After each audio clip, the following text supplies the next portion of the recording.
How about a round of applause for this small quartet here and their music? Thanks, girls.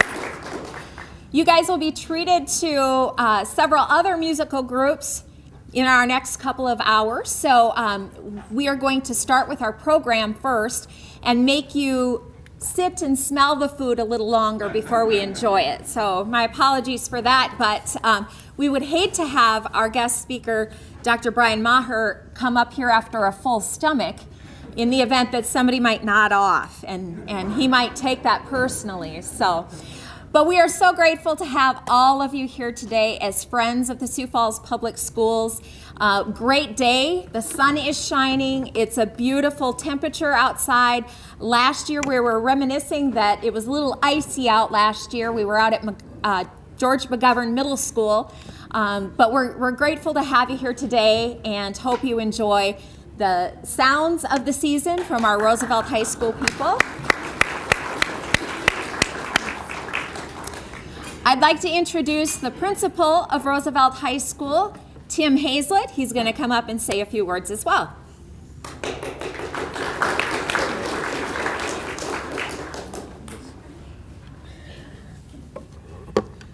Thank you for joining us today, and we're so proud whenever we can get our kids out in front of the community at any time. And I really appreciate it. Now, I was telling people when I first came, I used to go to these, a few people, I was mentioning to Mary and Dennis back there, that this is kind of the first time that I've come where I knew some people who were in the room.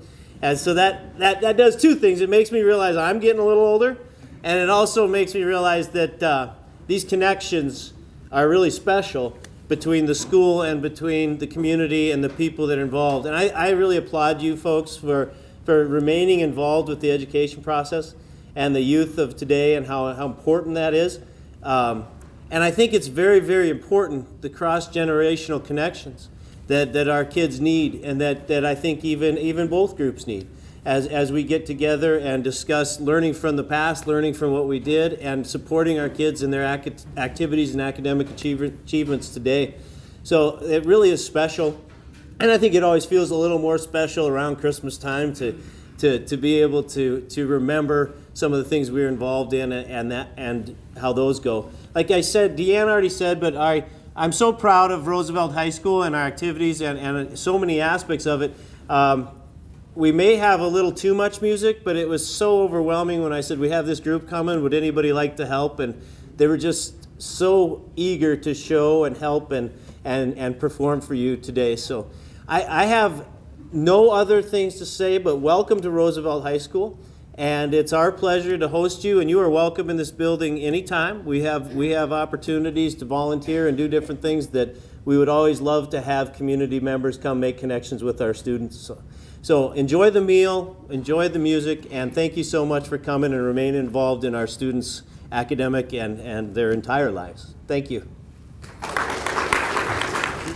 So thank you to Principal Hazlett for his greeting here today at Roosevelt High School. And it's now my pleasure to introduce our new superintendent of the Sioux Falls Public Schools, Dr. Brian Maher. Dr. Brian Maher came to us July 1.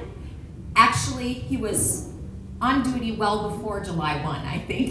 He had some things to take care of even before he stepped foot in the Sioux Falls School District officially, and he has not stopped since. There are many nights when I'm heading out the door at 5:30, 5:45, and he says, oh, I've got 2 more hours of work to get done here. And I think, oh my goodness, when do you sleep? So we are grateful to have him as our leader in the Sioux Falls School District, and please help me welcome him here today. I thought I'd move that forward just a little bit to just to be a little closer to you all. A lot like church, I noticed plenty of good seats up front. And I want to start by saying, first of all, thanks to all of the students involved here today, to those over there eating heartily already, who welcomed you into the building and helped us all find our way back here to the library, but also to the student groups who gave us the entertainment. Fantastic. It's always great to have kids involved to remind us why we do what we do. The weather was mentioned earlier, and coming from central Nebraska, changing weather, interesting weather is not new to me. But here we were in November, and we had, depending upon what part of the district you were in, 10 inches of snow or 16 inches of snow. And then I was told that that wasn't normal, so about 10 days later we had 8 inches of snow. And in between there we had about 2 or 3 inches of snow. So in November we had somewhere between 20 and 25 inches of snow. And people at the IPC were telling me, well, this isn't normal, don't worry about that. And then this last week we've had 50 degrees or whatever it was, and they reminded me yesterday that this isn't normal, don't worry about this. So I'm trying to figure this out. By the way, I think so far I'm 0 for 2 on snow calls, so I'm batting 0, so hopefully that gets better as we go here too.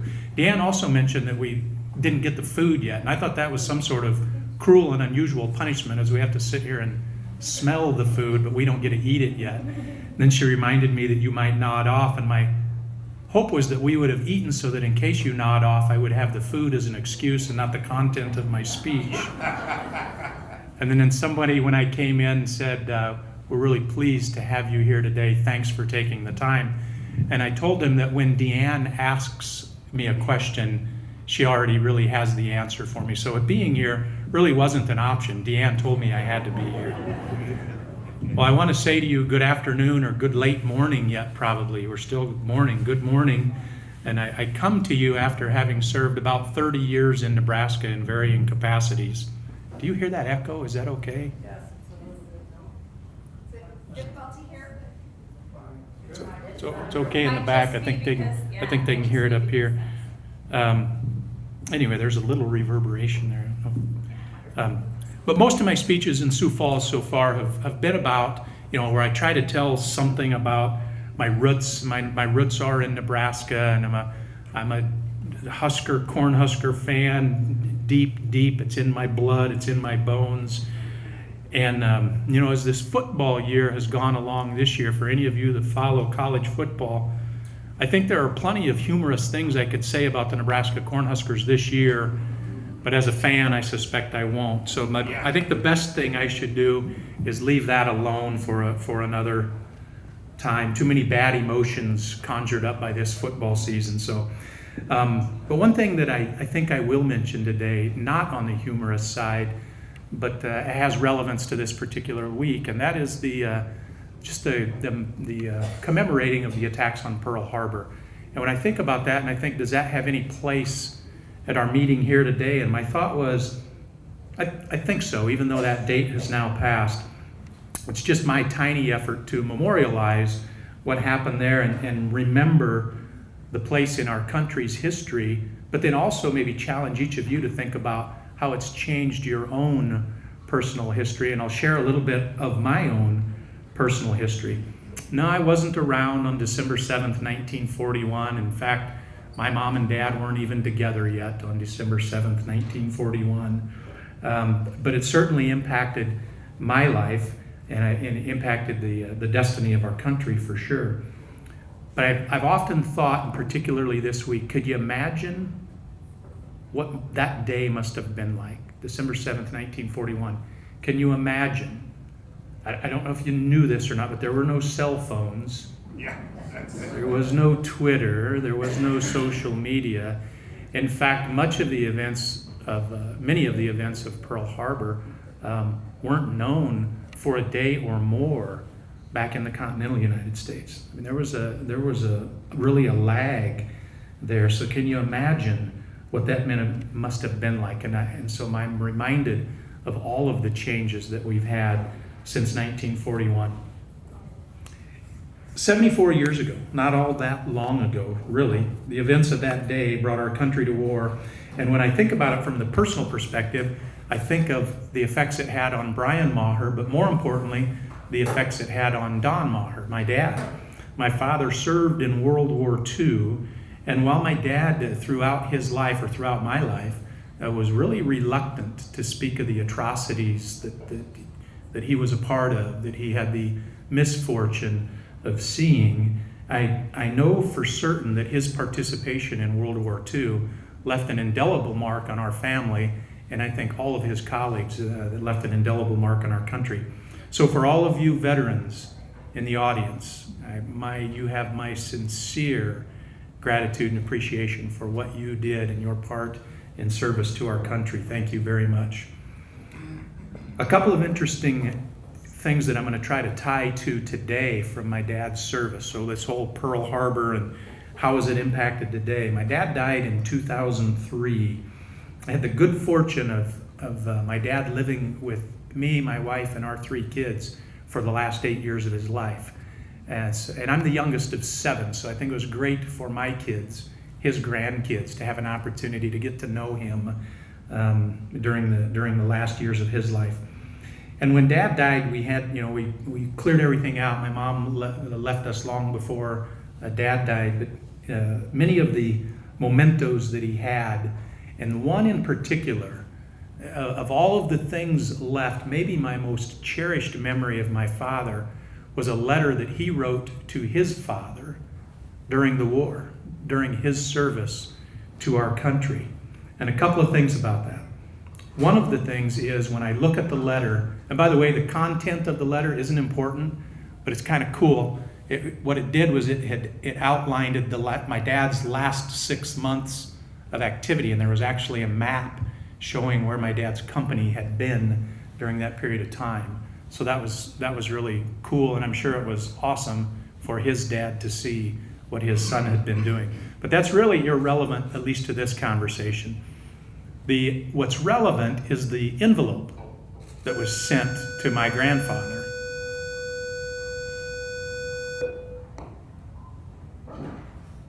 That's not a fire alarm, right? We don't all have to go outside. Time's not up. Okay. So on this envelope,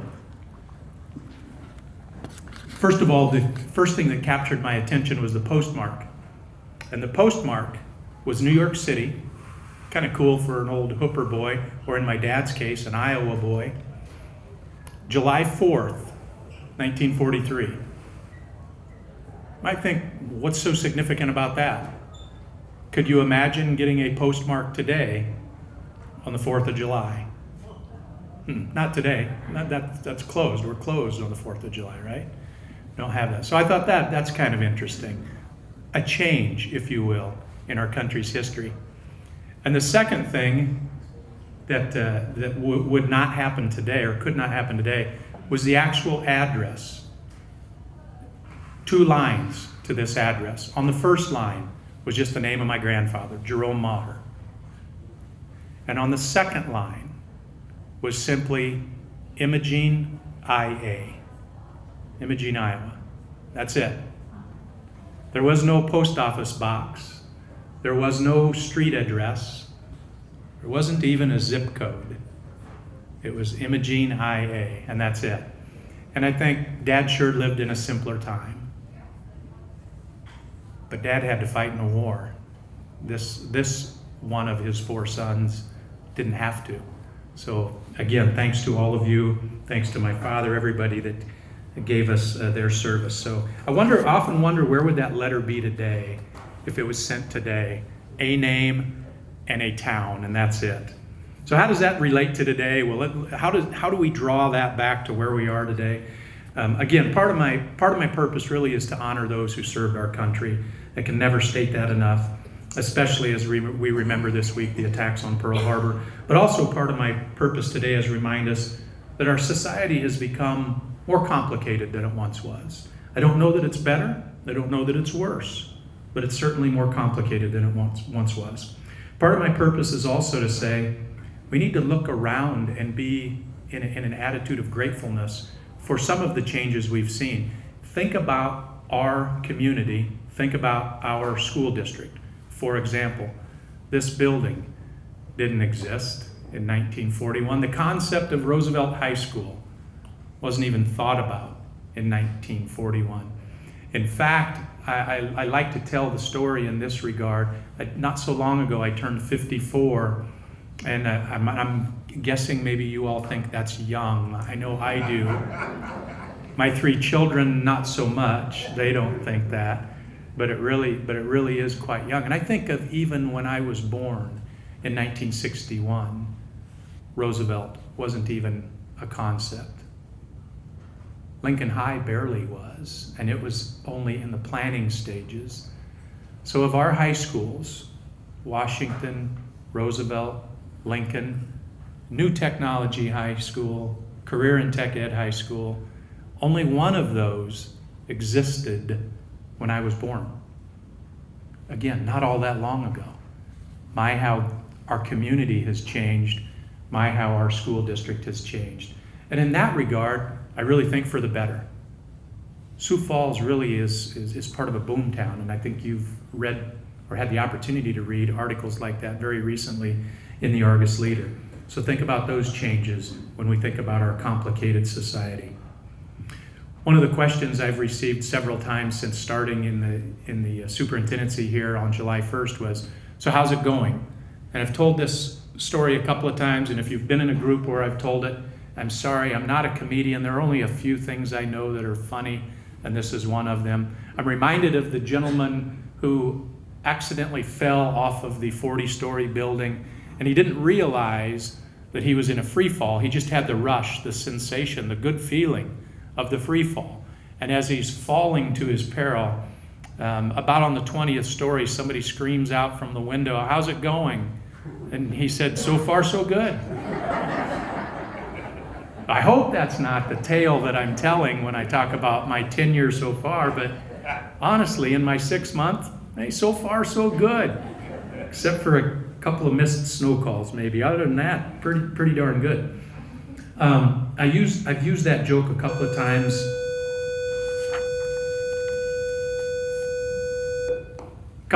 In my speeches around the community, and usually it gets a decent chuckle. And I always talk to my wife about it. I'm not sure, how to break the ice. I'd like to have some sort of humor to break the ice, and I'm never sure quite what to say. And I love her dearly and take what she says to heart. And she always tells me, Brian, my advice to you would be to skip the joke. Because you're really not that funny. So I bring that bit of humility as I begin to talk to you a little bit today. For those of you who haven't heard me, I'm going to give you just a little bit of my own biography so that you can know a little bit about the context of the superintendent of your school district and who am I and what am I about. I grew up in Hooper, Nebraska. It's about 2 hours and 15 minutes south of here, almost straight south of here. It's on Highway 77, or very near Highway 77. And I know probably you all know where Hooper is because a lot of people claim to be from there. That's a joke, and it's a small Nebraska town. It's very near Fremont, Nebraska. If you know where Fremont is, it's about 50 miles from Omaha if you don't know where Fremont is. Give you a little bit of an idea of where I grew up. Small agricultural town, and I think many of the values that I have were learned from my World War II veteran father and from many people in that small town, Hooper. I married my high school sweetheart, Peg, who's from Yuling. If you know where Hooper is, you probably know where Yuling is, but not very many people know where Yuling is. It's even smaller than Hooper. And we went to a consolidated high school, met there. We've got 3 grown children who are all still in Nebraska. We have 2 daughters and 1 son. Birth order is girl, boy, girl. Our oldest daughter teaches, she's a middle school math and science teacher at Sco Middle School in the Lincoln Public Schools.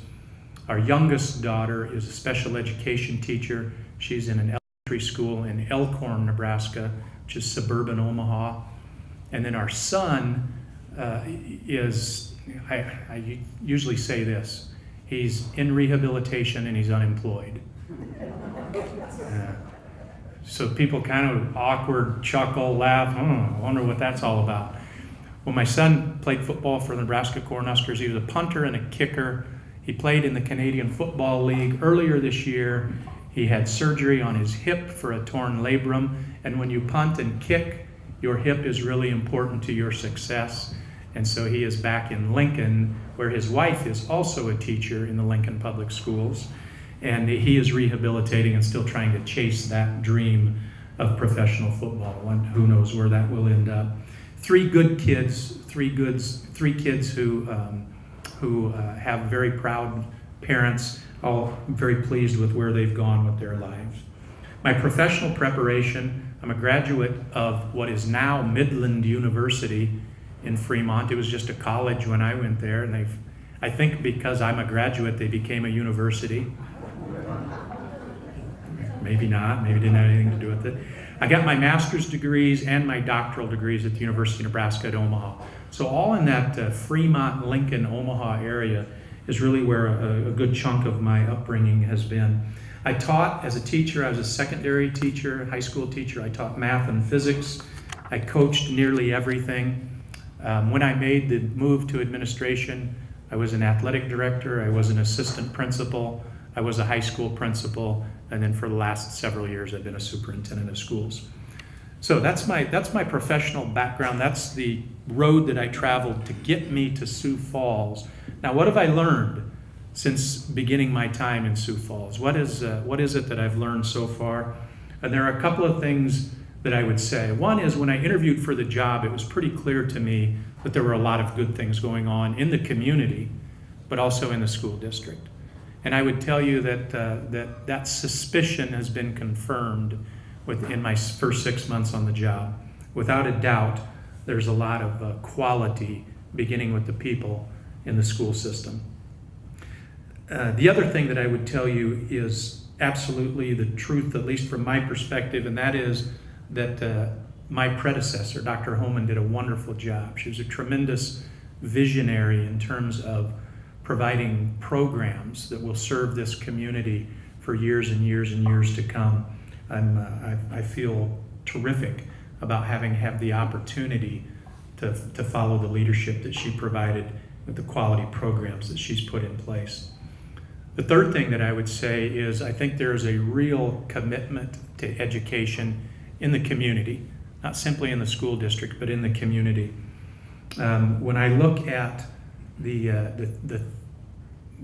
economic vitality of our community, when I look at a number of different professions, start with our medical community, go to what we have with Augie and with USF, and look at what we have from a commitment to education in our community. I think it's very easy to see that there is certainly a commitment to quality education in our community. One of the things that I think is important inside the school district, a couple of indicators for success that I would bring to you inside the school district are not only our participation rates in advanced placement programs at our high schools, but also the success that our students have on those advanced placement exams. Tremendous success and tremendous participation. In fact, what we do as a school district is unrivaled in the state and rivaled by very, very few school districts in the Midwest from an advanced placement participation and advanced placement success point of view. It's outstanding what we do.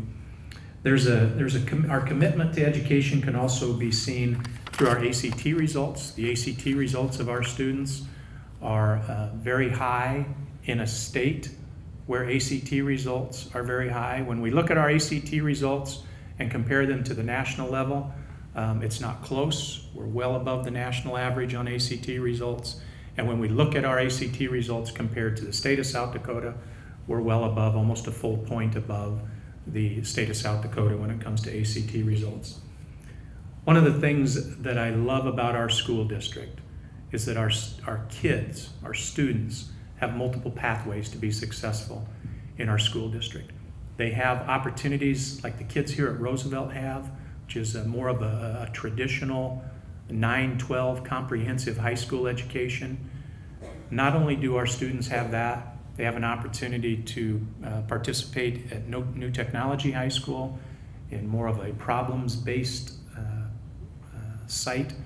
They also have an opportunity to participate at Career and Technical Education High School, CTE High School. So our kids have some real opportunities that don't exist for many students in a lot of places and didn't exist for probably any students not so long ago. All of those things I think are indicators of quality schools. What else have I learned now after about 5.5 months on the job, now that I'm in my 6th month? I've learned quite a little bit during my role as a member of the Blue Ribbon Task Force. I can tell you that I think it was April, not long after I was named the superintendent, I got an email from Tony Venhuizen, the chief of staff for the governor, asking me to be a part of the Blue Ribbon Task Force. I forwarded that email on to Kent Alberty, chairman of our Board of Education, and said, "What do you think?" And Kent said he thought I should exercise the opportunity to be on that task force. So when the governor invites you and the chairman of your board says you should, I responded to Tony Venhuizen by saying, I would be delighted to be on the Blue Ribbon Task Force. And as frustrating as it was at times, I am delighted that I was a part of the Blue Ribbon Task Force. We can talk about some of the specifics of that later if you'd like. But what it did for me was it forced me to get to know the nuances of South Dakota school finances far earlier than I would have had I not been a part of that Blue Ribbon Task Force. The other thing that it made me do was put me into the political arena far sooner than I would have thought I would be in the political arena in the state of South Dakota. So I've learned a lot about school finance and the politics in the state of South Dakota. I have a lot to learn about both of those things too, but I've learned quite a little bit in my first 6 months.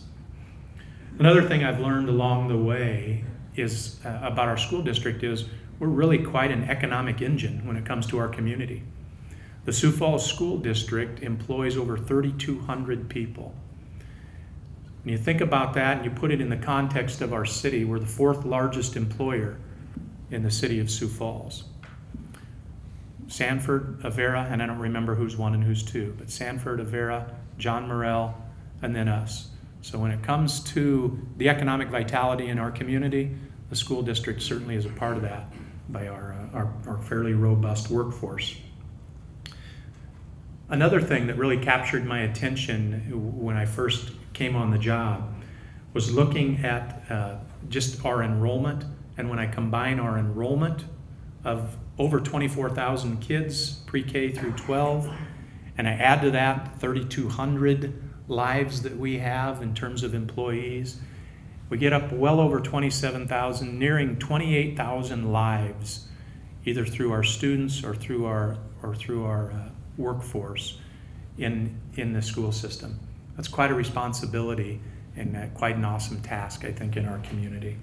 An incredibly and intensely human enterprise. Obviously, we have humans as our workforce, we have humans as our students, and we have human development, which is the key to our success. Another interesting fact, at least from my perspective, is that looking at our special education population. Our special education population in the school district of Sioux Falls is over 3,500 students, over 3,500 students in our special education program.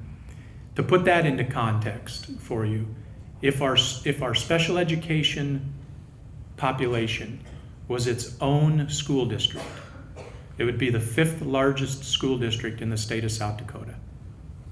That's an awesome task. It's an awesome responsibility. And I think it's an awesome opportunity for our school district. One of the other things that I saw and then I kind of realized, but I don't know that I understood necessarily, maybe still don't understand, about our school district as I looked at it, was we have more students living in poverty than I think one would suspect from the outside looking in. I think it's easy when you look at the economic vitality that I've referenced a number of times, when you look at how robust our economy is in this city and how it truly is a boomtown. I mean, we just have great things going on in this city. It's easy not to see the poverty that we have in our community and in our school district. Our free and reduced lunch rate in the Sioux Falls School District has grown by over 13% in just the last 10 years. Annually, we see an increase of about 1% to 2% in our students who come from poverty. That's certainly a significant impact on our school and in our community, and something we need to be very cognizant of as we serve not only those students, but as we serve our community and help in the development and the opportunities that those kids have to break that cycle of poverty in which they live. So what are my expectations given all of that as a context? First and foremost, I've said this from the get-go, and I mean it here today. My first goal, truly, is to keep all of those good things going that are already in place. And I don't say that out of humility, I say that out of practicality. There are a lot of outstanding things going on in our school district. I want to make sure I don't screw any of those things up. I want to make sure we keep the momentum going in those areas that are already quality. I want to honor the work that's already done, and I want to stand on the shoulders of those folks who have come before me. The second thing that I want to know, and that I've really worked hard at, and that is to try to get to know the folks in our community. I really see myself as a community servant, and if you put yourself in that mindset, it's important to get out and know those folks who you serve if you are truly going to be a servant. So that's a real goal that I have, is to get to know people. That was a big part of my 100-day plan when I first set foot in the office. And I would tell you, I think I've done a pretty good job. I've given myself a good grade in terms of getting out to meet people. And now I think the tougher part of that comes, and that's developing a relationship with the folks in the community and the community at large. Meeting is the easy part. Developing that relationship is the tougher part. So we'll continue to work on that. The third thing that I want to do, the third thing that I've realized and recognized, is we have a need for a strategic plan. Our district has been a real visionary, goal-oriented, goal-driven organization. So I see the strategic plan as the next iteration in that strategic view of where we are headed as a school district. We're very much on the move in that strategic plan. We should have that strategic plan fully developed in February or March. As a community, we'll bring that out in January, so our community has an opportunity to really weigh in on the direction that we're headed. But I think that's really important for us to look at. As I look through the strategic planning process, there are a couple of areas to me that are clear where we need to make a difference. One is with our third grade reading and math scores. We need to achieve at a better rate there. And the second area for me is our graduation rate needs to be higher than it is today. It's not bad, but it's not acceptable in my opinion. So we've got to get better really on those two fronts. And I think if we get better on that first front, the achievement levels in third grade, our graduation rate will get a whole lot better as well. So we really have to work at both of those issues. I think we're at a great time in the history of our school district. I really believe that. I think we're at a dangerous time in the history of our school district too.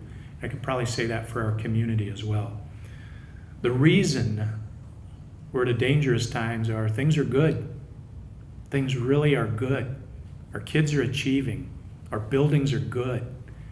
We hire the best and brightest. It gets tougher every year. But we get an opportunity to hire good people. Good things are happening in the school district. I think that's one of the most dangerous times. We're not compelled to any action right now. And so as we go through our strategic plan, I think it's critical that we look at those areas where we shine a light in those areas where things aren't great, and we need to get those things to great. When I think through, let me develop just a little bit the area on the third grade reading and math assessment. It's interesting when I look at that particular area. When I look at third grade reading and math and our district-wide standards, we're below our statewide peers in reading and math achievement. And I think and I tell you that with no delight, with no pride. And when I look at just that one data point, it doesn't paint the picture that I think needs painted for our community. When I look at those data points going forward in fourth grade, fifth grade, sixth grade, I see we catch our statewide peers, and by sixth grade we pass our statewide peers, and we never look back in reading and math achievement. I think there are a lot of different hypotheses that you could come to when you look at that data. Here's what I come to. Our kids are not coming to us in a state of readiness. We don't really recognize that formally with data until 3rd grade. But I think our kindergarten, 1st grade, 2nd grade teachers would tell you intuitively that's certainly the case. So I think we need to address that issue. I think through the strategic plan and through a concerted effort, we'll begin addressing that this summer already. I believe we can make a difference in that area. I'm banking on it. I'm putting my own reputation on it. I really believe we can make a difference in that area.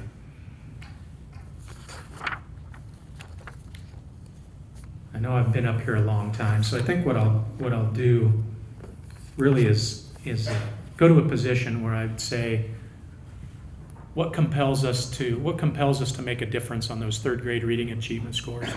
I'll tell you what's not compelling us to make a difference. I don't have adults pounding on my desk telling me to change those scores. And why is that? In my belief, most of those students who aren't achieving, not all, but most of the students who aren't achieving, coming from homes of poverty. And their parents aren't in telling us, break this cycle. They're not telling us that. I think that's where we have to step in as a school district, as a community, and paint a picture of hope and opportunity for our youngest learners. And I think if we can do that, we can improve those 3rd grade achievement results, we can improve those graduation results, and ultimately we can improve the destiny for our community. We have great teachers. There's no doubt in my mind. We have great principals. There is no doubt in my mind. We need to give them a fighting chance. We need to help them with that readiness issue in our district. When I look at that, I'm driven by a quote from Zig Ziglar. It's interesting when I speak to groups now, not everybody knows who Zig Ziglar is, but I'm guessing out here, maybe you know who Zig Ziglar is, or who Ziglar was, God rest his soul. And one of his quotes, the favorite quote of mine from Zig Ziglar, is where hope is born, action follows. I want to provide hope to our youngest learners. I want to provide hope to all of our learners, but I want to provide hope and engagement for our youngest learners. And I think that can make a difference throughout our school district and into our society. Finally, I think the Sioux Falls School District is a reflection of our school, of our community. We are the public school for Sioux Falls. We're certainly a reflection of this community. I think that's a great thing. I think when you look at the Sioux Falls community and you look at the Sioux Falls School District, there's great reason to be optimistic. I think there are great things on the horizon. I'm very optimistic about where we're headed as a school district and as a community. I can promise you I'll do everything within my power to make a difference, a positive difference for our kids. I'll do my best to lead with passion, lead with humility, and lead with purpose to take us to a position where you will continue to be proud of our school district. I want to thank you for what you have done and what you continue to do for our school district. I appreciate your participation in the solution that we're seeking. Thanks for being here today, and enjoy your meal.